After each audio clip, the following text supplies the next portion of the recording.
result that takes Arsenal top of the table tonight. How big a statement is that, despite Liverpool kicking off later on?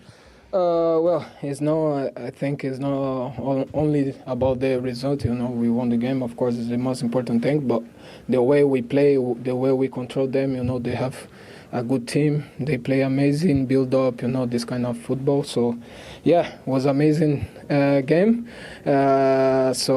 Happy. Kai, you're the first team to stop them scoring in 21 Premier League games. They'd come here in their last 3 games in all competitions and recorded victories. So how important was it psychologically for you to get the 3 points against Brighton today? Yeah, I think very important. We know it's a great team and they play, as Gabi said, very nice football, and it's tough to play against them.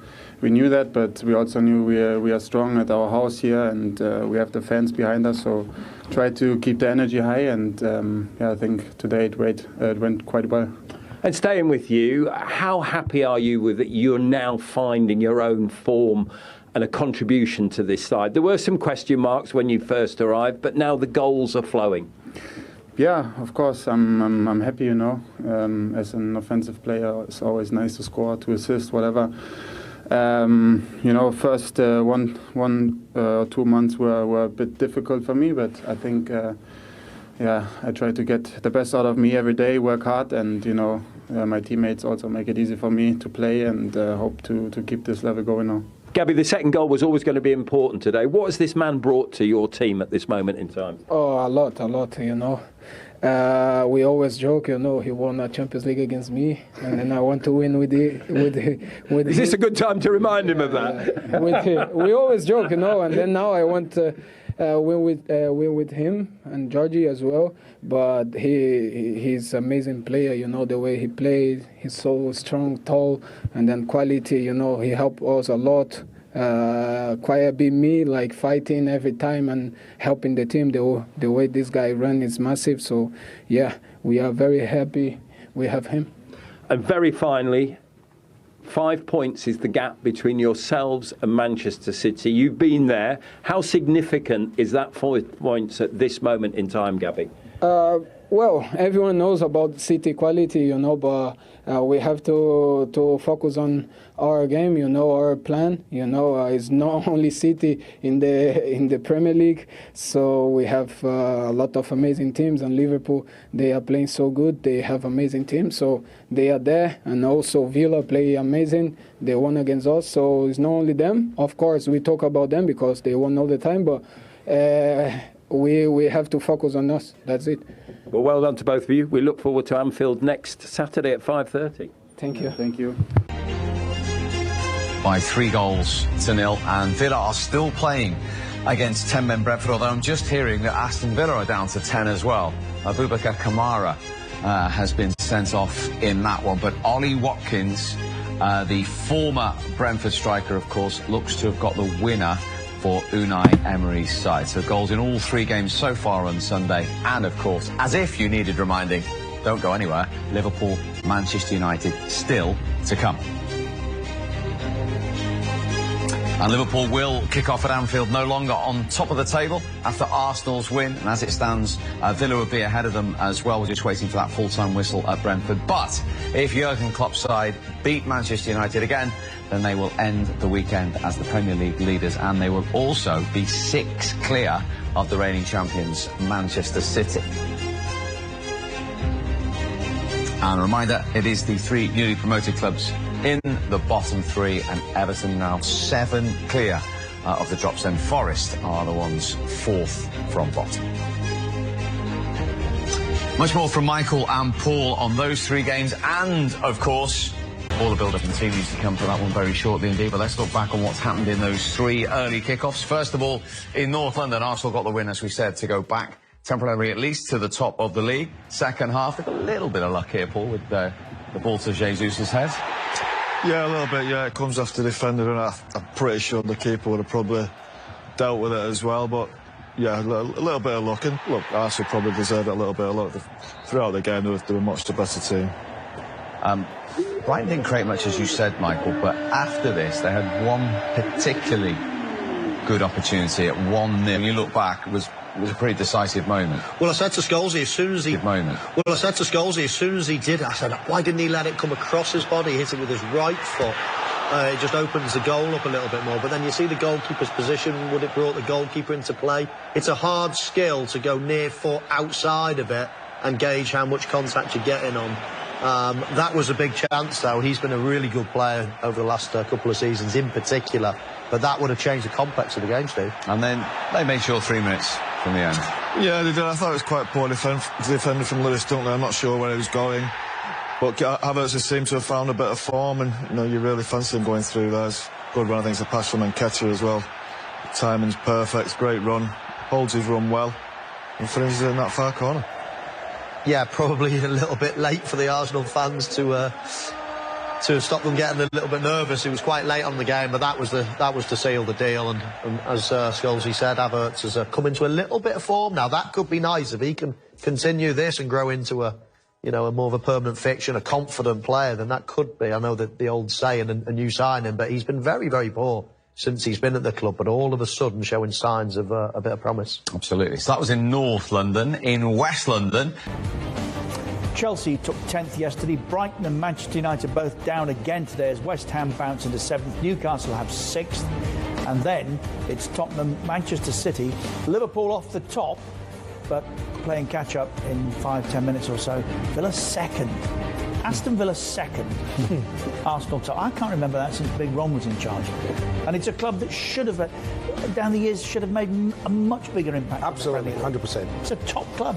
Absolutely top club. We both know that, Yorkie and I. Yeah, having been We're both responsible for that, probably, in some way. I mean, I was on the run when we were close. I was there with the late Graham Taylor as well when we were close, when we finished 2nd. So, yeah, it's a club that has been underachieving, and obviously we went through that phase of time when we haven't been competing in the Premier League and instead of the... Yeah, we said earlier, now's the test. They beat Manchester City, they beat Arsenal, 2 very different performances, and they've just won a minor war. Yeah. At Brentford, that shows another side entirely of what they're made of, doesn't it? Yeah, I've said to you, I like it. I like the composition of the group. I think he's Unai Emery in a short space of time has worked wonders. He hasn't just taken a group and turned them around, he's added to the group himself. And he's made them competitive, he's made them... better. Much better. Yeah, the whole football club, Andy, not just the the whole club. The whole club. And the owners deserve a lot of credit. The owners are two very rich young men. He's a good fit. And everything is good about it. So we talked about earlier, we were talking at the beginning of the show about managers coming in and getting the right one. Villa have dropped lucky with Unai Emery, right? Great that they appointed him, but you never know. You never know. And they've dropped lucky because it seems a really good fit. He seems happy there. You say that. I think we did know. I mean, I refer back to a conversation you and I had many times. Yes. He did a terrific job at Arsenal. I think he took them to a European final. Was really hard to follow Wenger. Went back to Spain and kept winning trophies. I know. I mean, I suppose. But personally, it was who made the appointment, wasn't it? But the Arsenal thing would have put people off, Richard. We made you think twice, probably. Only because he made a comedic character of himself with Good Evening. I know.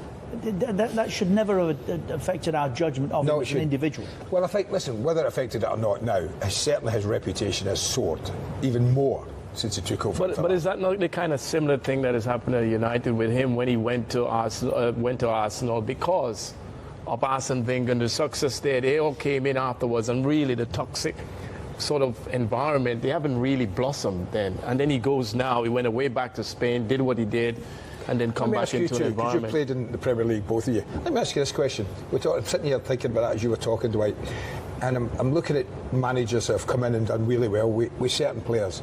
There are no great egos at Villa Park there, right? Not really. No great egos. Side, yes, no played, right? But at Manchester United, there are. Does it take a different type of coach to manage both? What I'm saying is, could Unai Emery, he's done with that bunch of players, transfer that to a United and take that group of, what would you call them, individuals? I'm and nerves them? I think, we had this conversation a while back when full of Premier League players or players who maybe have had better careers than what the manager does. He doesn't really have a strong CV. Then he has to gain the reputation. I think sometimes when a manager walks into the dressing room and he has that respect immediately. Immediately. Then you think Emery would have that at United? Yeah, Yeah. I really like him. I think he would now. But would he have had it when Villa appointed him? There would have still been a little bit of a question. So what mark. you're saying, Yorkie, perhaps those that have had a chance at United might do better if they went back? Give Ollie the wheel again. Is that what you're saying? No, I'm not saying that at all. I'm not saying that at all. Definitely not saying that. I'm definitely not I'm just saying checking, that. that's all. Your celebrations at the end there, did that tell us how much the result meant to you and the team? Yes, but especially the performance. It was an incredible performance. I think the way we played and what we did against an incredible Brighton side is just phenomenal. So I'm so proud of the players, how we played, how we insisted, because at halftime it should have been very different to what it was, but we kept going and believing, and we did a really good afternoon. In the first half, 15 attempts, 3 on target. Were you getting that feeling that it might be one of those days again? I didn't want to have the feeling, but just think about it, because we were so dominant and had so many open chances to put the game to bed, and we didn't. And it's a team that has always in the line, you know, and you make a wrong step, a wrong decision, and they are through you, and they are a really dangerous team. But I'm really proud of the team. Does it tell us the measure of the opposition that you're the first team to stop them scoring in 21 Premier League games? I don't know. We tried, but they have the ability to do that. And as I said, they are extremely well coached. Really good individuals, really good understanding, and yeah, for the performance that we had, I think we should be really proud. You know better than anybody what it takes to win titles and trophies and cups. Did you sense today, particularly from centre-back through the midfield to up top, that all the components are coming together for you now to achieve what you're trying to achieve? Well, there's a lot of factors that depends whether you win or not at the end. What we have to do is keep performing like this and keep acting and behaving the way we do on that pitch with every single goal. It's a joy to play with this crowd as well. It makes such a huge impact and difference for the team, and we just keep going. The margins were fine today, so the second goal was always going to be important. 4 goals in 6 now for Kai Havertz.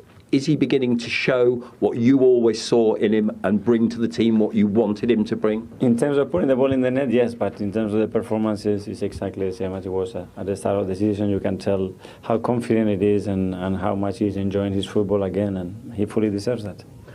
Let's get to the tricky questions. 5 points the gap now to Manchester City. How important is that at this moment in time? I think it's irrelevant at the moment. It's still a long, long way to go. Every game is just a huge battle between two teams. It doesn't matter who you play against, and we all suffer, and we all have to dig really deep to win games, and there's no exception here. The same for us. And finally, there is an appointment next week at Anfield at 5:30. As we speak, you are top of the table. We're awaiting the result there. How crucial will that game be in the race for the title, and how prepared do you think you are, given this performance, to go into that? We will prepare the game to win it and do our best to perform the way we have to do it. We did it last year for a period, and it's not enough to win at Anfield, and we will try to do it for longer periods this season. I just think they were probably the better side overall. I think, yeah, they pressed us